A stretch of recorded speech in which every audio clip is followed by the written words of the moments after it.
Live music ಪಬ್ನಲ್ಲಿ ಭೀಕರ ಅಗ್ನಿ ದುರಂತ. ಕೇವಲ 30 ನಿಮಿಷ 27 ಮಂದಿ ಸಜೀವ ದಹನ. ಎಸ್ ವೀಕ್ಷಕರೇ, ಆ ಒಂದು ರಾತ್ರಿ ಎಂದಿನಂತೆ ಇರಲಿಲ್ಲ. ಥೈಲ್ಯಾಂಡ್ನ ರಾಜಧಾನಿ ಬ್ಯಾಂಕಾಕ್ನಲ್ಲಿ ಯುವಕ ಯುವತಿಯರು, ಪ್ರವಾಸಿಗರು ಸಂಗೀತದ ಅಲೆಗಳಲ್ಲಿ ತೇಲುತ್ತಾ ವೀಕೆಂಡ್ ಮೂಡ್ನಲ್ಲಿದ್ದರು.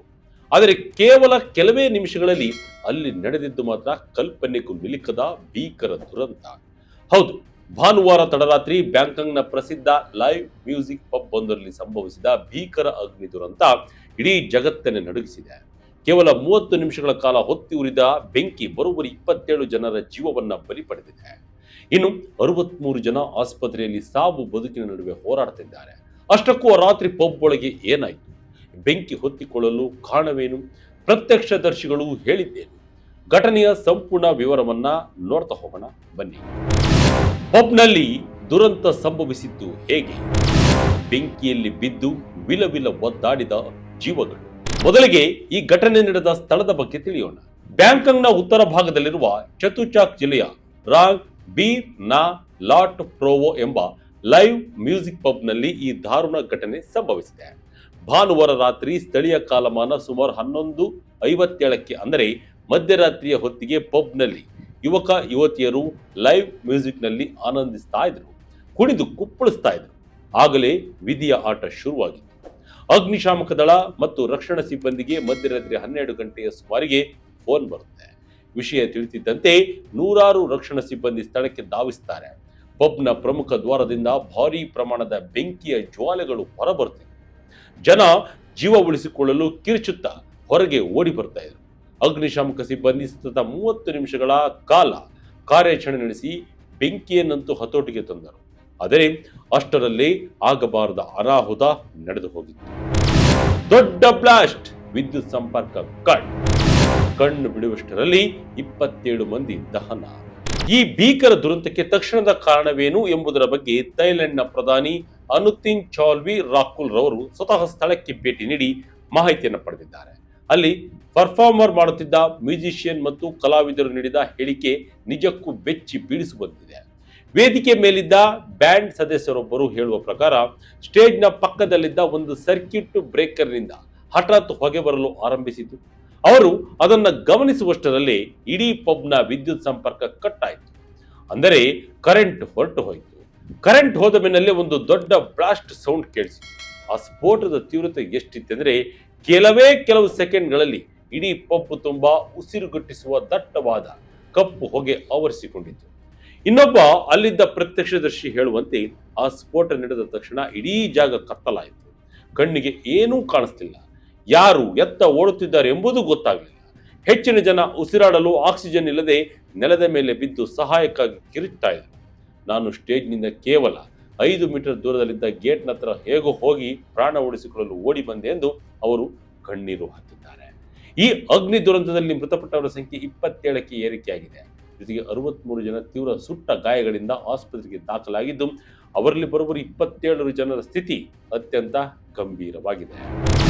ಕಣ್ಣೀರು ಹಾಕಿದ ವಿದೇಶಿ ಪ್ರವಾಸಿಗ. ಈ ಪಬ್ಗೆ ಕೇವಲ ಸ್ಥಳೀಯರಷ್ಟೇ ಅಲ್ಲ, ವಿದೇಶಿ ಪ್ರವಾಸಿಗರು ಕೂಡ ಬಂದಿದ್ರು.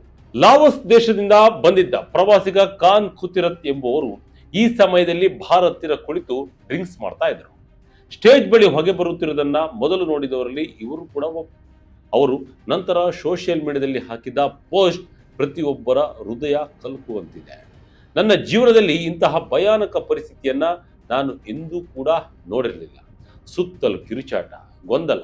ಆ ಕತ್ತಲಲ್ಲಿ ನನಗೆ ಕೇವಲ ಒಬ್ಬ ವ್ಯಕ್ತಿ ಮಾತ್ರ ಹೊರಗೆ ಎಳೆದುಕೊಂಡು ಬರಲು ಸಾಧ್ಯವಾಯಿತು. ನಾನು ನನ್ನ ಕೈಲಾದಷ್ಟು ಪ್ರಯತ್ನಿಸಿದೆ, ಆದರೆ ಉಳಿದವರನ್ನ ಉಳಿಸಲು ಸಾಧ್ಯವಾಗಲಿಲ್ಲ. ದಯವಿಟ್ಟು ನನ್ನನ್ನು ಕ್ಷಮಿಸಿ ಎಂದು ಅವರು ತಮಗಾದ ಆಘಾತವನ್ನ ಹಂಚಿಕೊಂಡಿದ್ದಾರೆ. ಶೌಚಾಲಯದಲ್ಲಿ ಸಿಕ್ತು ಹೆಣದ ರಾಶಿ. ವೀಕ್ಷಕರೇ, ಈ ದುರಂತದಲ್ಲಿ ಅತ್ಯಂತ ನೋವಿನ ಸಂಗತಿ ಎಂದರೆ ಜನರು ಸಾವನ್ನಪ್ಪಿದ ಸ್ಥಳ. ಪ್ರಧಾನಿ ಅನುತಿನ್ ರವರು ರಕ್ಷಣಾ ಅಧಿಕಾರಿಗಳು ನೀಡಿದ ಮಾಹಿತಿ ಪ್ರಕಾರ ಪತ್ತೆಯಾದ ಬಹುತೇಕ ಶವಗಳು ಪಬ್ನ ಹಿಂಭಾಗದಲ್ಲಿದ್ದ ಶೌಚಾಲಯಗಳ ಬಳಿ ಸಿಕ್ಕಿವೆ.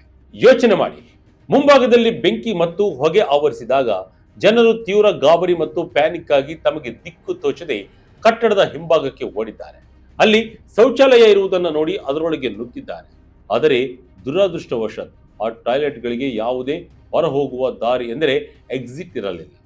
ಕತ್ತಲೆ ಮತ್ತು ಹೊಗೆಯಿಂದ ತಪ್ಪಿಸಿಕೊಳ್ಳಲು ಹೋದ ಜಾಗವೇ ಅವರಿಗೆ ಸಾವಿನ ಬಲೆಯಾಗಿ ಪರಿಣಮಿಸಿದೆ.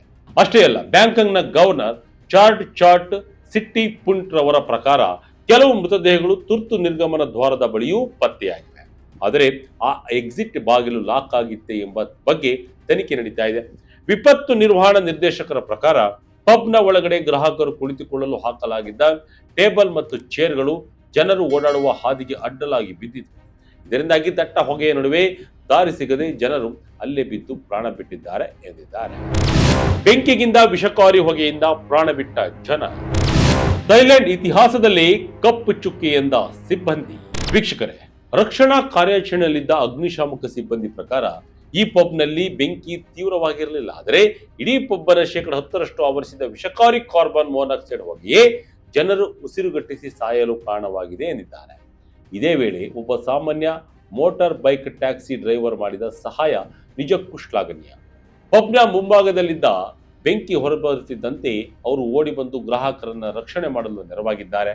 ತನ್ನ ಕಣ್ಣೆದುರೇ ಅಷ್ಟೊಂದು ಜನ ಸತ್ತಿದ್ದನ್ನು ನೋಡಿ ನನಗೆ ತೀವ್ರ ಖಿನ್ನತೆಯಾಗಿದೆ. ನಾನು ಬಟ್ಟೆಯನ್ನ ಬಳಸಿ ಜನರ ಮೇಲೆ ಹತ್ತಿದ್ದ ಬೆಂಕಿಯನ್ನ ನಂದಿಸಿದೆ. ನನ್ನ ಸಹೋದ್ಯೋಗಿ ಒಬ್ಬ ಗಾಯಾಳು ಮಹಿಳೆಯನ್ನ ಹೊತ್ತು ತಂದರು. ಆದರೆ ನಾನು ರಕ್ಷಿಸಿದ ಜನರು ಈಗ ಬದುಕಿದ್ದಾರೋ ಇಲ್ಲವೋ ನನಗೆ ತಿಳಿತಾ ಇಲ್ಲ ಎಂದು ಭಾವುಕರಾಗಿದ್ದಾರೆ. ಇಂತಹ ಘಟನೆ ಹಿಂದೆಯೂ ಆಗಿತ್ತು. ಈ ದುರಂತದಲ್ಲಿ ಮೃತದೇಹಗಳು ತೀವ್ರವಾಗಿ ಸುಟ್ಟು ಹೋಗಿರುವುದರಿಂದ ಮತ್ತು ಅವರ ಬಳಿ ಯಾವುದೇ ಐಡೆಂಟಿಟಿ ಕಾರ್ಡ್ಗಳು ಇಲ್ಲದ ಕಾರಣ ಫೋರೆನ್ಸಿಕ್ ಟೀಮ್ ಗುರುತು ಪತ್ತೆ ಹಚ್ಚಲು ಶ್ರಮಿಸ್ತಾ ಇದೆ. ಈ ಘಟನೆ ಥೈಲ್ಯಾಂಡ್ನಲ್ಲಿ ಹಿಂದೆ ನಡೆದ ಕೆಲವು ಕರಾಳ ನೆನಪುಗಳನ್ನ ಮರುಕಳಿಸುವಂತೆ ಮಾಡಿದೆ. ಹೌದು, ಕಳೆದ 2022ರಲ್ಲೂ ಪೂರ್ವ ಥೈಲ್ಯಾಂಡ್ನ ಮ್ಯೂಸಿಕ್ ಪಬ್ ಒಂದರಲ್ಲಿ ಇಂತಹುದೇ ಬೆಂಕಿ ಬಿದ್ದು 14 ಜನ ಸಾವನ್ನಪ್ಪಿದರು. ಅದಕ್ಕಿಂತಲೂ ಭೀಕರ ದುರಂತ ನಡೆದಿದ್ದು 2009ರ ಹೊಸ ವರ್ಷದ ದಿನದಂದು ಬ್ಯಾಂಕಾಕ್ನ ಪ್ರಸಿದ್ಧ ಸಾಂಟಿಕಾ ನೈಟ್ ಕ್ಲಬ್ನಲ್ಲಿ ಒಳಾಂಗಣ ಪಟಾಕಿ ಪ್ರದರ್ಶನದಿಂದಾಗಿ ಸಂಭವಿಸಿದ ಬೆಂಕಿಗೆ ಬರೋಬ್ಬರಿ 66 ಜನರು ಬಲಿಯಾಗಿದ್ರು ಮತ್ತು 200ಕ್ಕೂ ಹೆಚ್ಚು ಜನರು ಗಾಯಗೊಂಡಿದ್ದರು. ಸದ್ಯ ಪೊಲೀಸರು ಈ ಪಬ್ನ ಮಾಲೀಕರು ಹಾಗೂ ಭದ್ರತಾ ನಿಯಮಗಳ ಲೋಪದ ಬಗ್ಗೆ ತೀವ್ರ ತನಿಖೆಯನ್ನ ನಡೆಸುತ್ತಿದ್ದಾರೆ. ವೀಕ್ಷಕರೇ, ಸದ್ಯಕ್ಕೆ ಈ ಪಬ್ ದುರಂತಕ್ಕೆ ಸಂಬಂಧಿಸಿದಂತೆ ಸಂಪೂರ್ಣ ತನಿಖೆಗೆ ಆದೇಶ ಮಾಡಲಾಗಿದೆ. ಗವರ್ನರ್ ಚಾಟ್ ಪ್ರಕಾರ ಪಬ್ಗೆ ಅಗತ್ಯವಿರುವ ಎಲ್ಲಾ ಅಧಿಕೃತ ಪರವಾನಗಿಗಳು ಮತ್ತು ಫೈರ್ ಎಕ್ಸಿಟ್ಗಳು ಇದ್ದವು. ಆದರೆ ಬೆಂಕಿ ಅಷ್ಟೊಂದು ವೇಗವಾಗಿ ಹೇಗೆ ಹರಡಿತು? ಕೆಲವು ನಿಮಿಷಗಳಲ್ಲಿ ಇಡೀ ಪಬ್ ಒಳಗೆ ಹೊಗೆ ಹೇಗೆ ತುಂಬಿಕೊಂಡಿತು? ನಿಯಮಗಳ ಉಲ್ಲಂಘನೆ ಏನಾದರೂ ಆಗಿತ್ತಾ ಎಂಬುದರ ಕುರಿತು ಫೋರೆನ್ಸಿಕ್ ವರದಿ ಬಂದ ಮೇಲೆ ನಂತರವೇ ಸತ್ಯಾಂಶ ಸಂಪೂರ್ಣ ಹೊರಬರುತ್ತೆ. ಇದಿಷ್ಟು ಇದರ ಅಪ್ಡೇಟ್. ಇದೇ ರೀತಿಯ ಅಪ್ಡೇಟ್ಗಳಿಗಾಗಿ Vijaya Kanaka website, YouTube page, Facebook page follow ಮಾಡ್ತಾ ಇರಿ. ಧನ್ಯವಾದಗಳು.